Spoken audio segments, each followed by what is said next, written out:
নমস্কার এভরিওয়ান, সবাইকে ওয়েলকাম করছি নতুন একটি রেসিপি দেখার জন্য। আজকে নিয়ে আসলাম সাবুদানা দিয়ে দুর্দান্ত স্বাদের একটা নতুন ধরনের পিঠা রেসিপি। পিঠা তো আপনারা অনেকভাবে খেয়েছেন, এই সহজ সরল পিঠা রেসিপিটি একবার হলো তৈরি করে দেখতে পারেন, খেতে ভীষণ সুস্বাদু। তাছাড়া মূল কথা হচ্ছে এই পিঠাগুলো একবার তৈরি করে রেখে পুরো বছর সংরক্ষণ করে খেতে পারবেন। এবার চলুন কথা না বাড়িয়ে রেসিপিটি শুরু করা যাক, আশা করি আপনাদের ভালো লাগবে। এখানে আমি এক বাটি সাবুদানা নিলাম, ছোট যে সাবুদানাটা সেটা ব্যবহার করলাম। আপনারা চাইলে বড় সাবুদানা ব্যবহার করতে পারেন, কোনো সমস্যা নেই। আর সাবুদানা দিয়ে যদি আপনারা পিঠাটা তৈরি করতে না চান, সেক্ষেত্রে চাল অথবা চালের গুঁড়ো দিয়ে পিঠাগুলো তৈরি করে নিতে পারেন। আর এখন আমি সাবুদানাটা ব্লেন্ডারে গুঁড়ো করে নেব। গুঁড়ো করে নিলাম, এবার কিন্তু চেলে নিতে হবে, ভিতরে অনেকটা দানা রয়ে গেছে, তার জন্য অবশ্যই চেলে নিতে হবে। পিঠা আমরা কম বেশি সবাই পছন্দ করি, তবে সময়ের অভাবে অনেকেই আছেন পিঠা তৈরি করতে পারেন না, তারা কিন্তু এই ধরনের শুকনো পিঠাগুলো একবার তৈরি করে সংরক্ষণ করতে পারেন। আর যখন খেতে ইচ্ছে করবে তখন শুধু বের করে আপনারা তেলে ভেজে খেতে পারেন অথবা শিরা ব্যবহার করে খেতে পারেন, খেতে কিন্তু খুব ভালো লাগবে। আর স্বাদে কোনো রকম কমতি থাকবে না, আপনারা চাইলে ট্রাই করতে পারেন। আমি খুব ভালোভাবে চেলে নিলাম, আর চেলে নেওয়ার যে অবশিষ্ট অংশগুলো আছে এগুলো লাগবে না, এগুলো অন্য কাজে ব্যবহার করা যাবে। অনেকটাই কিন্তু গুঁড়ো হয়েছে, আপনারা দেখতেই পারছেন। এখন যেটা করতে হবে, এখানে আমি ছোট চামচ দিয়ে 2 চামচ চালের গুঁড়ো দিয়ে দিব। চালের গুঁড়ো যদি হাতের কাছে না থাকে সেক্ষেত্রে কিন্তু আটা অথবা ময়দা ব্যবহার করতে পারেন। আমি ছোট চামচ দিয়ে 2 চামচ চালের গুঁড়ো ব্যবহার করলাম। আর এখন স্বাদ মতো লবণ দিয়ে দিব। এরপরে হাফ চামচ কালো জিরা ব্যবহার করব, কালো জিরার ফ্লেভারটা কিন্তু খুব ভালো আসে। এবার সব কিছু একটু ভালোভাবে মিশিয়ে নেব। আর এখানে কিন্তু জল দিয়ে একটা ডো তৈরি করে নিতে হবে, তবে নর্মাল জল ব্যবহার করা যাবে না।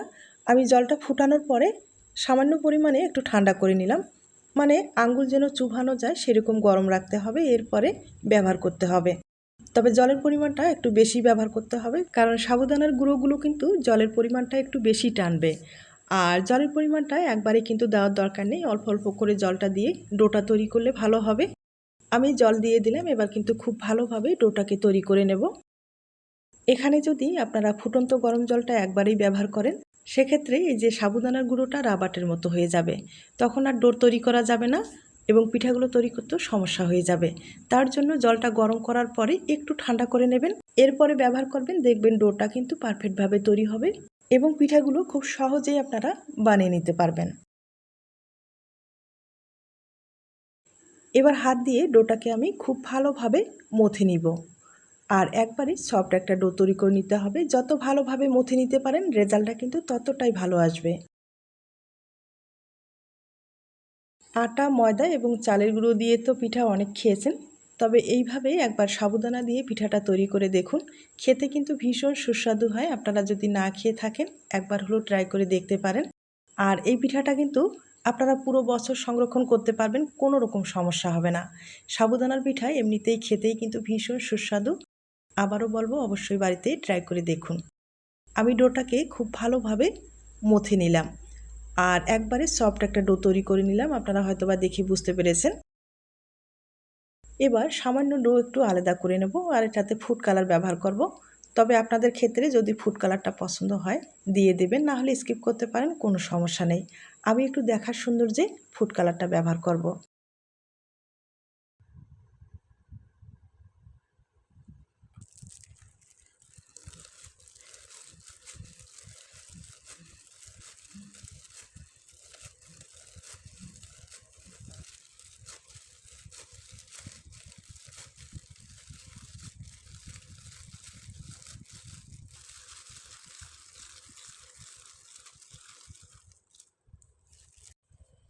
ডোগুলো আমি সম্পূর্ণ রেডি করে নিলাম। এবার পিঠার ডিজাইনটা আমি তৈরি করে দেখিয়ে দিচ্ছি। আর ছোট্ট একটা লিচি কেটে নিলাম, আবারও কিছু সময় একটু ভালোভাবে মথে নিলাম। আর এখন বেলার সুবিধার্থে সামান্য একটু এখানে আমি চালের গুঁড়ো ব্যবহার করলাম। আপনারা চাইলে কিন্তু এখানে সাবুদানার যে গুঁড়োটা আছে সেটাও ব্যবহার করতে পারেন। আর যতটুকু সম্ভব এখানে পাতলা করে বেলে নিতে হবে, পাতলা ছাড়া এই পিঠাগুলো তেলে দেওয়ার সাথে ফুলবে না এবং শুকাতেও সমস্যা হবে, তার জন্য অবশ্যই পাতলা করে বেলে নিতে হবে। আমি পাতলা করে বেলে নিচ্ছি। আর এগুলো যেহেতু অনেকটাই নরম না, সাবুদানার যেহেতু ডোটা অনেকটাই নরম হয়ে থাকে, তাই বেলে নেওয়ার সময় এখানে কিন্তু তাড়াহুড়া করবেন না, একটু ধৈর্য সহকারে বেলে নিতে হবে।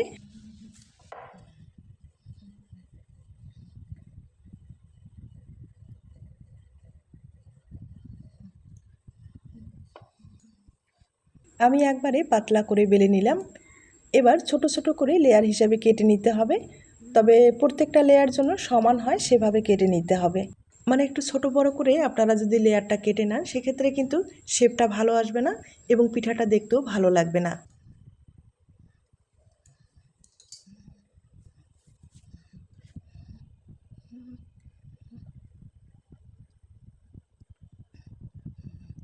এবার এই লম্বা লেয়ারটা আবারও ছোট করে কেটে নিতে হবে। তবে এই পিঠার যে ডিজাইনটা আছে আপনারা চাইলে ছোট বড় করে তৈরি করে নিতে পারেন, কোনো সমস্যা নেই। আর আমি মাঝারি সাইজ করে তৈরি করে আপনাদের দেখিয়ে দিচ্ছি। আর আবারও বলছি, যত পাতলা করে আপনারা তৈরি করতে পারেন ততটাই কিন্তু তেলে দেওয়ার সাথে ফুলবে এবং শুকাতেও সমস্যা হবে না। এবং এই পিঠাগুলো আপনারা দীর্ঘদিন পর্যন্ত সংরক্ষণ করতে পারবেন, কোনো রকম সমস্যা হবে না।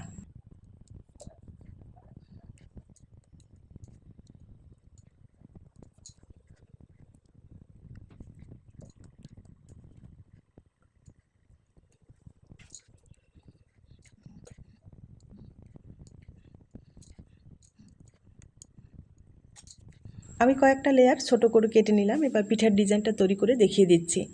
আর সামান্য একটু জল নিতে ভুলবেন না, জলটা কিন্তু আঠা হিসেবে কাজ করবে। জলটা দিয়ে ভালোভাবে জয়েন দিতে হবে, নাহলে এগুলো কিন্তু খুলে আসবে। ভালোভাবে এভাবে কিন্তু পাপড়িগুলো একটার সাথে একটা এভাবে জোড়া লাগিয়ে দিতে হবে। এখানে আমি 6টা অথবা 7টা দিয়ে একটা ফুল তৈরি করে নেব। আপনারা চাইলে কিন্তু আর একটু বেশি ব্যবহার করতে পারেন। আর আবারও বলছি, এই লেয়ারগুলো যখন কেটে নেবেন প্রত্যেকটা যেন সমান হয়, তাহলে পিঠার ডিজাইনটা কিন্তু দেখতে ভালো লাগবে।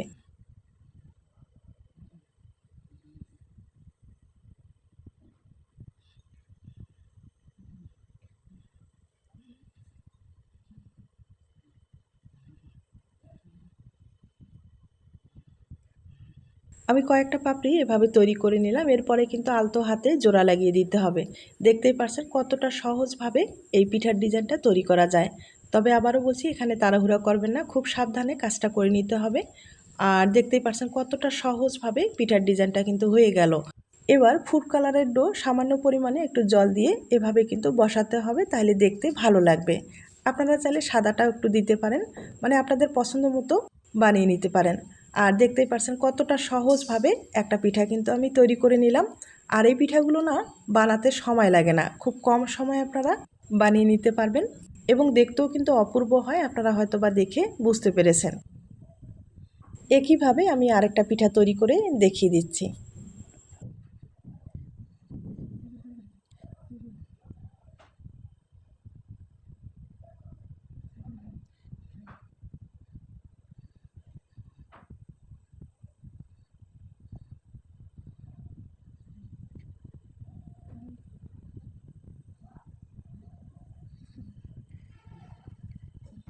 আমি এখানে 7টা পাপড়ি কিন্তু ব্যবহার করলাম, তবে 8টা ব্যবহার করলে আরও ভালো হবে। আপনারা চাইলে 8টা ব্যবহার করতে পারেন অথবা 7টা 6টা এভাবে ব্যবহার করে পিঠা বানিয়ে নিতে পারেন। একইভাবে ফুড কালারের ডোটা একটু উপরে দিয়ে দিব, তাহলে পিঠাটা দেখতে ভালো লাগবে। আর আমি কিন্তু অনেকগুলো পিঠাই তৈরি করে নিলাম অফ ক্যামেরায়। এখন পিঠাগুলো ভাপিয়ে নিতে হবে। আর এই পিঠাগুলো ভাপিয়ে নিতে প্রায় 2 থেকে 3 মিনিটের মতো সময় লেগে যেতে পারে, যেহেতু একটু বড় পিঠা। অবশ্যই একটা ঢাকনা ব্যবহার করতে হবে। আর 2 থেকে 3 মিনিটের মতো ভালোভাবে ভাপিয়ে নিতে হবে।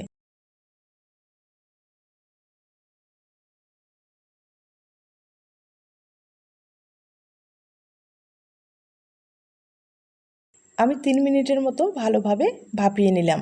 আর ভাপিয়ে নেওয়ার পরে দেখতেই পারছেন পুরোটাই কিন্তু সেট হয়ে গেছে। এখন এই পিঠাগুলো তুলে নিতে হবে। একইভাবে আমি আরেকবার আপনাদের ভাপিয়ে দেখিয়ে দিচ্ছি।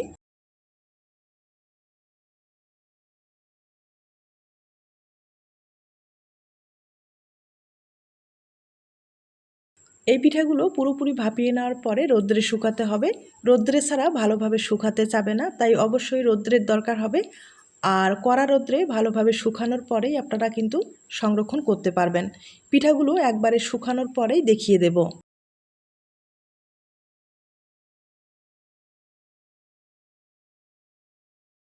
সবগুলো পিঠা ভাপিয়ে নিলাম। আর রৌদ্রে শুকিয়ে নিয়েছি, একদিনের মতো সময় লেগেছে শুকাতে। তবে আপনারা যদি সংরক্ষণ করতে চান সেক্ষেত্রে কিন্তু 2-3 দিনের মতো ভালোভাবে শুকিয়ে নেবেন। আর পিঠাটা দেখতেই পারছেন শুকানোর পরে কতটা সুন্দর হয়েছে।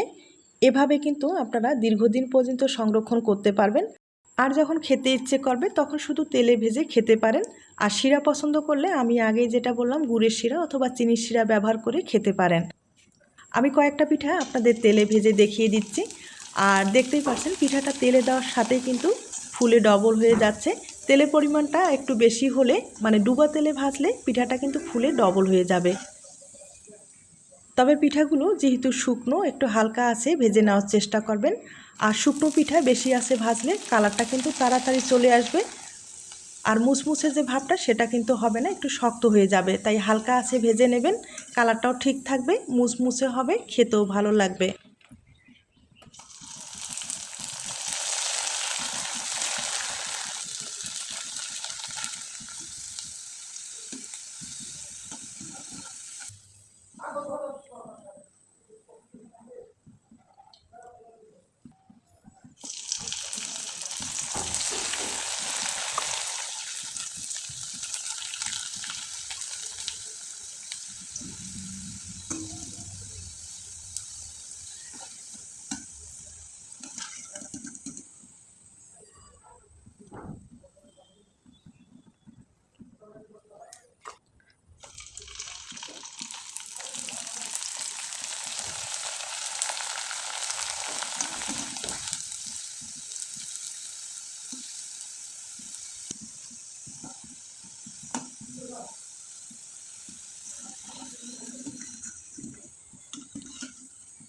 আমি আপনাদের অনেক কয়েকটা পিঠা ভেজে দেখিয়ে দিলাম। তবে ছোট্ট একটা রিকোয়েস্ট থাকবে, পিঠার এই রেসিপিটি আপনাদের কাছে যদি ভালো লেগে থাকে অবশ্যই একটা লাইক দিতে ভুলবেন না। আর বাড়িতে একবার হলো ট্রাই করে দেখুন, খেতে কিন্তু আমি আবারও বলছি ভীষণ সুস্বাদু। এখন আপনাদের পরিবেশন করে দেখিয়ে দিচ্ছি। আমি পিঠাগুলো ভেজে নেওয়ার পরে সামান্য একটু চিনি ছড়িয়ে দিলাম, তাহলে কিন্তু খেতে ভালো লাগবে। তবে আবারও বলবো, আপনারা চাইলে শিরাটা ব্যবহার করতে পারেন, দেখবেন খেতে দুর্দান্ত লাগবে। এখন আপনাদের ভেঙে দেখিয়ে দিচ্ছি। আর পিঠাগুলো না এতটাই মুচমুচে হয়, খেতেও যেমন সুস্বাদু, মুখে দিলেই কিন্তু কুড়মুড়ে একটা ভাব আসবে আর খেতে দুর্দান্ত লাগবে। তাই আবারও বলবো, অবশ্যই বাড়িতে ট্রাই করে দেখুন। আজ তাহলে এ পর্যন্ত, নতুন কোনো রেসিপির সাথে আবার দেখা হবে। নতুন রেসিপির জন্য সবাইকে আমন্ত্রণ রইল। সবাই ভালো থাকবেন, সুস্থ থাকবেন এবং নিরাপদে থাকবেন। নমস্কার।